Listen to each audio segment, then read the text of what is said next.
guys, welcome to my channel Theory Guru. Professor Aspit Kaur here. How are you all? Hope you all are fine.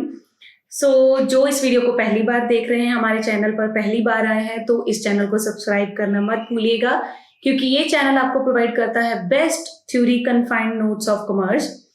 और हमारा business law जो subject चल रहा है उसके अंदर आज हम टॉपिक करेंगे caveat emptor. This is very important topic, cavity-emptor.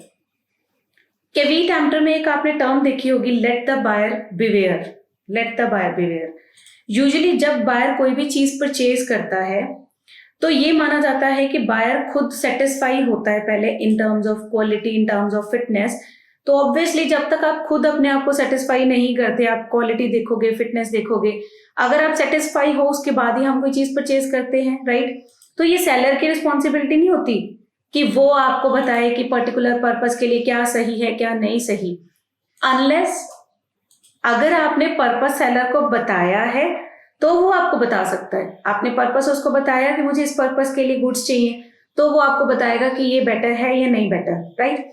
Otherwise generally यही माना जाता है कि बायर खुद सेटिस्फाई होने के बाद ही किसी भी प्रोडक्ट को परचेज करता है, राइट।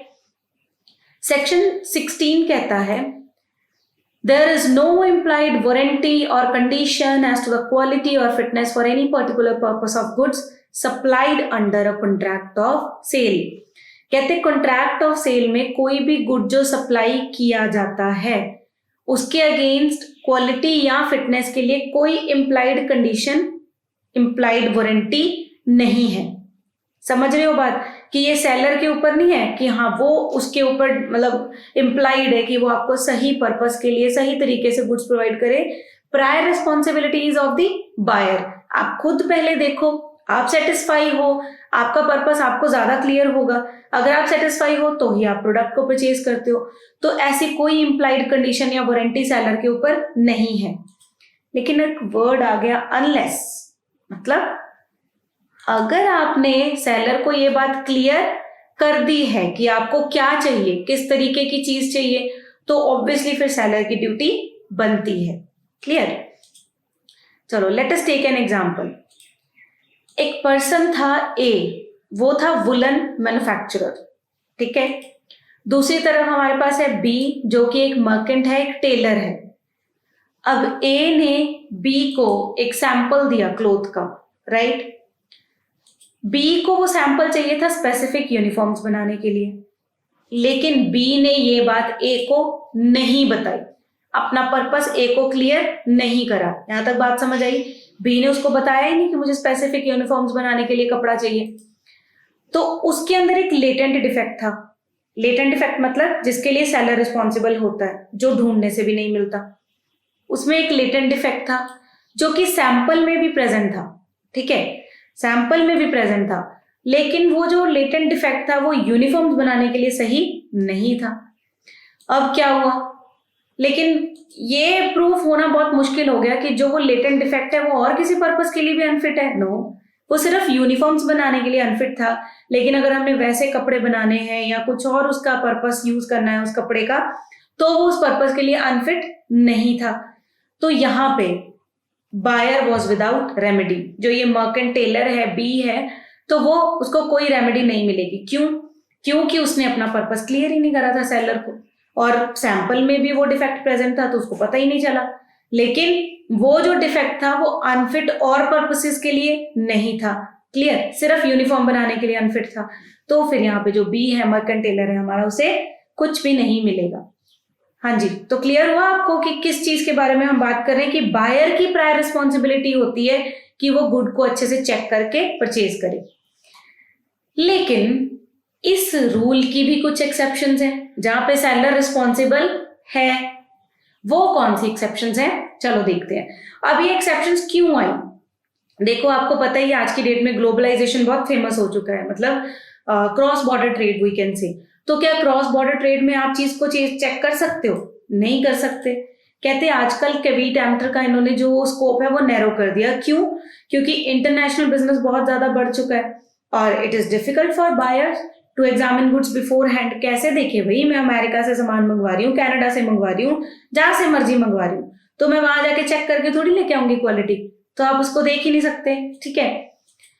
तो स्पेशली जब हम मेल ऑर्डर्स करते हैं तब तो बिल्कुल ही नहीं हम देख सकते। तो इस चीज के कारण कुछ एक्सेप्शंस बनाई गई इस रूल के अगेंस्ट। तो पहली एक्सेप्शन हमारे पास आती है where the buyer relies on the skill and judgement of the seller. जो बायर है उसने सेलर की जजमेंट और स्किल के ऊपर बिलीव करके चीज परचेज करी है। तो देखो, if the buyer has known to the seller the particular purpose, seller को अगर बायर ने बताया है कि ये पर्टिकुलर पर्पस के लिए मुझे चीज चाहिए, और जो बायर है वो सेलर के स्किल और जजमेंट के ऊपर रिलाय करता है, बिलीव करता है, ठीक है, देन सेलर इज रिस्पॉन्सिबल। फिर सेलर रिस्पॉन्सिबल होगा अगर वो गलत चीज सप्लाई करेगा। Okay, let us take an example. Presentation अच्छी है ना, पसंद आई आपको? Very good. तो let us take an example. Buyer था, A is a buyer and B is a seller. A ने बी को बोला कि भैया मुझे टिम्बर चाहिए, और साथ में ये भी बोला कि मुझे टिम्बर क्यों चाहिए। कहता मैंने रेलवे स्लीपर्स बनाने हैं उस टिम्बर से, तो मुझे उसके अकॉर्डिंगली टिम्बर चाहिए। तो यहाँ पे ए ने अपना पर्पस क्लियर कर दिया। अब जब बी सप्लाई करेगा टिम्बर, तो अगर वो टिम्बर उस पर्पस के लिए फिट नहीं होगा तो यहाँ पे बी रिजेक्ट कर सकता है। Now here who is responsible? Seller is responsible. क्यों? क्योंकि बायर ने उसको बताया और उसने उसकी स्किल और जजमेंट के ऊपर रिलाय करा। Clear? Now second exception to this rule, mercantile quality of goods. जहां पे गुड्स डिस्क्रिप्शन के बेसिस पे बेची जा रही हैं, सिर्फ मेरे को कॉल आई, मेरे को डिस्क्राइब करा कि यहाँ इस तरीके का गुड है, I said okay I am fine, वो गुड आप भेज दो। तो उन्होंने जो डिस्क्राइब करा, ठीक है, इम्प्लाइड कंडीशन ये बनती है कि जो डिस्क्राइब करा है वो प्रोडक्ट मर्केंटेबल क्वालिटी का होना चाहिए। Now what is mercantile quality? अगर आपको नहीं याद या नहीं पता तो प्रीवियस वीडियो पे जाइए और देखिए। चलो फिर भी थोड़ा सा हम आपको एक्सप्लेन कर देते हैं। मर्केंटेबल क्वालिटी होता है कि किसी भी प्रोडक्ट के अंदर जिस कारण वो बेचा जाता है या खरीदा जाता है, जैसे कि सीमेंट की एग्जांपल ले लो। सीमेंट के अगर ऊपर पानी पड़ चुका है और वो हार्ड हो चुका है तो वो अपना मर्केंटेबल कैरेक्टर लूज कर चुका है।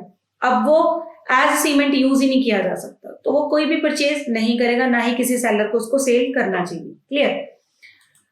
नाउ अब इसमें कहते हैं जहां पे बायर को एग्जामिन करने का मौका दिया गया, वहां पे सेलर क्यों रिस्पॉन्सिबल होगा भाई?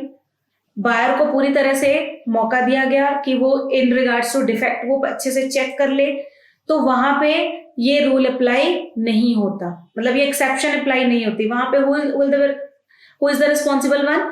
Buyer is the responsible one, क्योंकि एग्जामिन करने के बाद भी उसे वो डिफेक्ट नहीं नजर आया।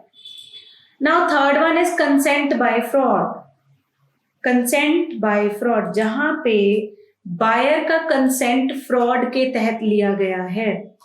The doctrine of caveat shall not apply to all those purchases where the buyer's consent was obtained by the seller by fraud. Seller ने fraud के through buyer का consent लिया, तो वहां पे भी buyer will not be the responsible one, seller responsible होगा उस चीज के लिए।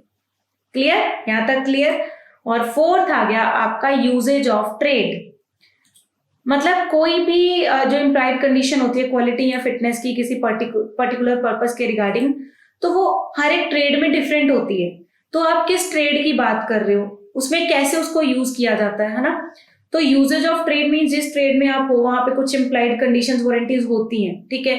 तो अगर सेलर उनको पूरी नहीं करता और वो आप पे छोड़ देता है कि बायर को पता होना चाहिए, नहीं, तो वहां पे buyer is not the responsible one, seller responsible है। क्योंकि इम्प्लाइड कंडीशन या वारंटीज हमने बोला है कि वो कौन क्या होती हैं कि उसमें पार्टीज को बताना नहीं पड़ता एक दूसरे को ये चीज होनी ही चाहिए। अब मैं रेफ्रिजरेटर खरीद रही हूँ तो मैं उसको बोलूंगी कि भैया आइस जमाता हो, ये थोड़ी कोई बात होती है। तो मर्केंटेबल कैरेक्टर है उसका, ये तो इम्प्लाइड है कि वो उसमें होना चाहिए, ठीक है। तो इसी तरीके से हर एक ट्रेड में कुछ इम्प्लाइड कंडीशंस होती हैं, तो वहां पे सेलर रिस्पॉन्सिबल होगा उन कंडीशंस के लिए, बायर रिस्पॉन्सिबल नहीं होगा। So this was all about caveat emptor, very simple, very interesting topic. Hopefully आपको सारा टॉपिक क्लियर हो गया होगा।